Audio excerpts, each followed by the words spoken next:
Welcome, I'm Alicia George and you're watching SAT TV News. In our top stories, local doctor urges men to get their prostate checked. Vendors encouraged to get certified ahead of 18th World Creole Music Festival. From the region, Gonzalo, now a major hurricane, takes aim at Bermuda. And internationally, Ebola cases could soar to 10,000 a week. In sports, Independence Athletics Championship officially launched. Details of these and other stories will follow right after the break. Welcome back.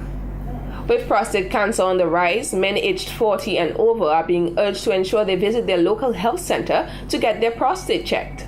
This message came from Dr. Favorio Drago during an exclusive interview with SAT TV. She said although the prostate exam may be uncomfortable to men, it is very important. The rectal examination, like I said, it's a digital examination. You actually have to physically put your finger into the anus and feel for the prostate. It's very accurate in that there are other reasons for the blood test being enlarged. Your prostate enzymes or antigen, surface antigen, which is what PSA stands for, could be enlarged for a number of reasons. However, if the doctor puts a finger in there, then I can tell if it's big or if it's small. If the surface is nice and smooth as it's supposed to be, or if I'm feeling it a little bit lumpy, meaning something is growing in there. The borders are supposed to be nice and smooth and rounded, and if I'm feeling that the borders are jutting out and irregular, then that gives me an indication that that problem is something is growing and that we need to have it checked. She added that although a blood test and/or an ultrasound scan can be carried out to check the size of a man's prostate, the most accurate way is the rectal examination.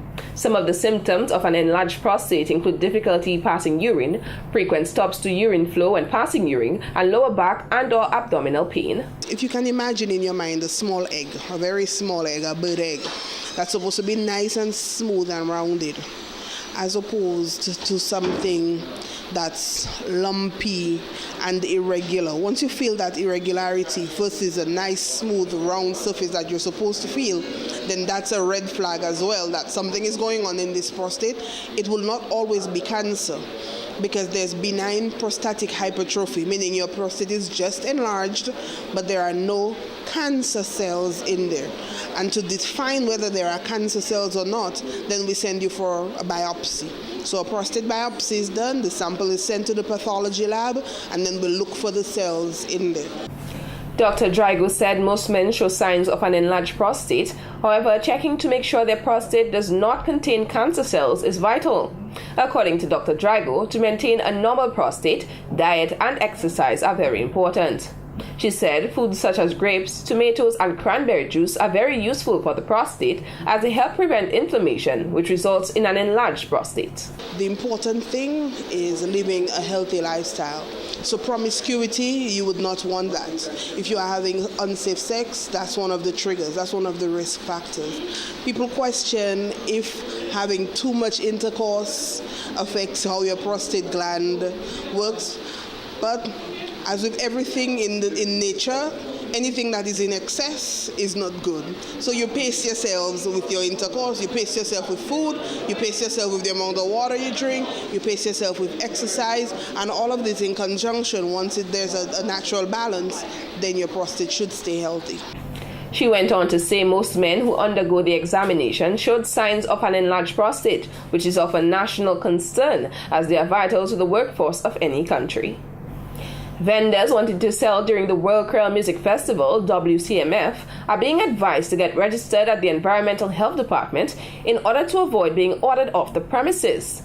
Vendors must be fully certified before occupying booths at the food court of the Winter Park Sports Stadium. Ray Robinson, Environmental Health Officer responsible for mass production, said the department's mass gathering surveillance program, under which food standards fall, was established to ensure that health problems are kept at a minimum. The Environmental Health Department has ensured that all vendors and food service providers for the festival are extensively trained in all aspects of food safety and must be properly certified before obtaining a booth at the food court. Additionally, officers will be out in full force, ensuring that health and safety standards are maintained throughout the 3 nights of pulsating rhythms. Individuals interested in securing a food permit are required to meet the department's requirements. It's not very difficult, but there are still measures that you have to follow. You have to attend the food handler session, which lasts for about 3 hours. You also have to be medically certified by a medical practitioner. That is, the practitioner has to say that you are fit to handle food. Then the other aspect is coming into the office and getting your IDs and processing your food handler's permits. Robinson applauded the merchants for what the department believes have been tremendous improvements in maintenance of food booths during the World Creole Music Festival. Over the last 3 or 4 years, you have seen some big gains in terms of holding temperatures, especially because that is one of the most critical areas that we look for, ensuring that hot foods are kept hot, cold foods are kept cold, and ensuring that we do not have multiplication of any pathogens in those foods. So just again to add that the vendors has made tremendous improvements, and we continue to see those improvements, and we think it's as a result of our extensive training that we have been doing, and especially during the months of October, we beef up our training sessions. Normally we have 2 trainings per month. For the month of October, we had about 6. As it relates to health regulations to prevent possible entry of the deadly Ebola virus during the festival, Robinson assured patrons that the Environmental Health Department, along with the Ministry of Health, have begun to implement several protocols, including screening, and offer extensive training to frontline officers at each port of entry. Robinson said the public will see visible representation of these protocols as the festival draws near. Anyone found vending without the proper documents will be asked to leave their location by the police. Leah Verna Dodds of Goodwill was announced as a 2014 Island Scholar during a press conference on Tuesday. Dodds obtained a grade A in biology, mathematics, and general paper, and a C in chemistry after sitting the Cambridge A-level exams earlier this year. Speaking at the press conference, Dodds said she could not have made the grade without God and the support of her family. Dodds also called on Education Minister Honorable Peter Saint-Jean to consider including more subjects in the A-level programs. To Honorable Saint-Jean, I think that we should include more subjects in the A-level program instead of taking out our focus on the Island Scholar and put it to the associate's degree. Because as a student, I can say it will demotivate our students. They will not want to do the A-level anymore because the Island Scholarship now is for the associate's degree. But if you include more subjects in the A-level program, you include more economics, more health, more arts in the A-level program, and obviously you have a wider range of students, and Dominica will be on the market because students can do the A-levels. That's why we are here today, because we can do it. It is not beyond us. Dodds thanked the entire Dominica State College faculty, describing her lecturers as very qualified. She will be awarded a government scholarship to attend the university of her choice. Other top achievers were Shania John, who obtained a grade B in Economics and Business Studies B, and an A in General Paper. Obi Joseph, who obtained a grade A in General Paper, a B in Physics, and C in Biology and Mathematics, was also a top performer. Coordinator of the A-Level Support Program at DSC, Henry Volney, described the program as being difficult and rigorous. Volney added no one should question the validity of the programs being offered at the Dominica State College. The associate degree has grown by leaps and bounds, and right now is fully recognized internationally. And I do not believe that anybody should have any doubt about the credibility or validity of our DSC associate degree. The A-level is more comprehensive than the associate degree major. Some might even say it might be too comprehensive, because certainly when our A-level students go particularly to North America, you would swear that they could become the lecturers themselves, because even the lecturers would wonder where these students came from with the standard of their knowledge. According to Volney, Dominica recorded a 76% pass rate in the A-level examination this year. The percentage, however, is not inclusive of private candidates. This year, 42 students wrote the A-level program. Thanks for staying with us. When we return, more stories. Welcome back. 10-year-old Louise Aarons will on Thursday, October 16th, travel to Grenada to represent Dominica in the DBS Radio Courts OACS reading competition. Aarons, a student of the Pioneer Preparatory, emerged winner of the 2014 competition on July 4th after competing against 10 finalists. As the winner of the 7th annual reading competition, Aarons had the opportunity to read 2 newscasts at the Dominica Broadcasting Station. The last reading took place on Tuesday. President of the World Bank, Jim Yong Kim, is to meet with Caribbean finance ministers and the governors of central banks at a summit early next year to examine how the bank can assist with formalizing projects related to debt overhang, slow growth, climate change, and high electricity rates. Aarons will compete against 6 other OECS islands. In an interview with SAT-TV News, she advised other students to keep on reading. Keep on reading, because reading will help you in your schoolwork, it helps you with your comprehension, and a lot of other things. Remember, reading is the key to success. Meanwhile, production manager at DBS, Felix Henderson, said the staff of DBS is very proud of Aarons. Henderson said the idea, which was conceptualized by him and carried out by staff at the radio station, has caused young persons to read more. So we think we have a winner in Louise, and of course every one of the children are winners. And really excited to see a little seed that was planted, in fact, right here at DBS, rediscovering reading. We were not reading enough, because I remember those days when we went to the library and children were just reading and passing one book from one to the other.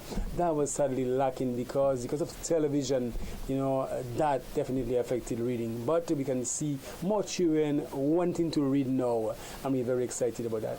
The 2014 DBS Radio Courts OECS Reading Competition was organized under the theme Read Today for Tomorrow, with over 60 primary school students entering.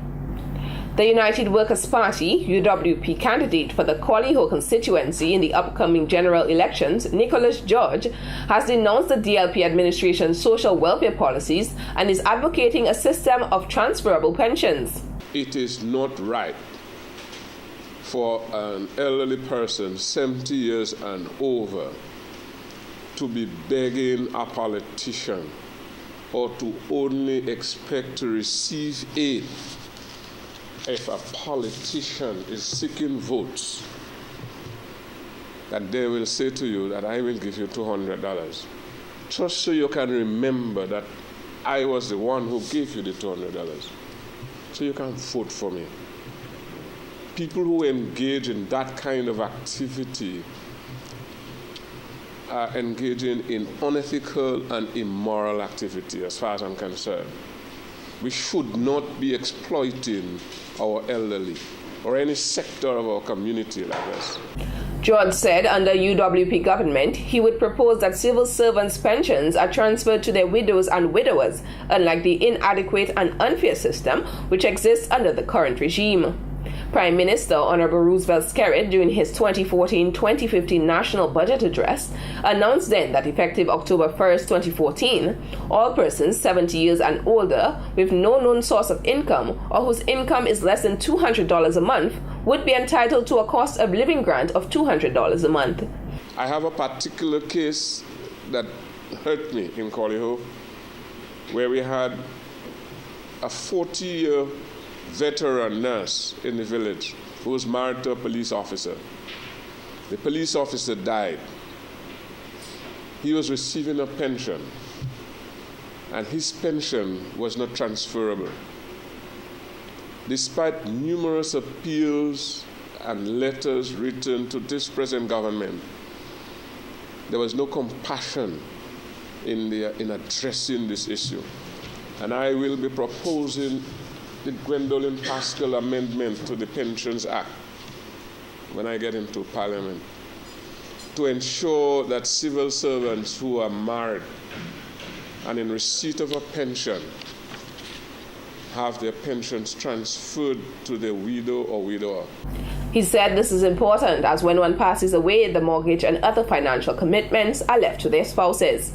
George said the United Workers' Party care for the people and will operate on principle, not on party political interests.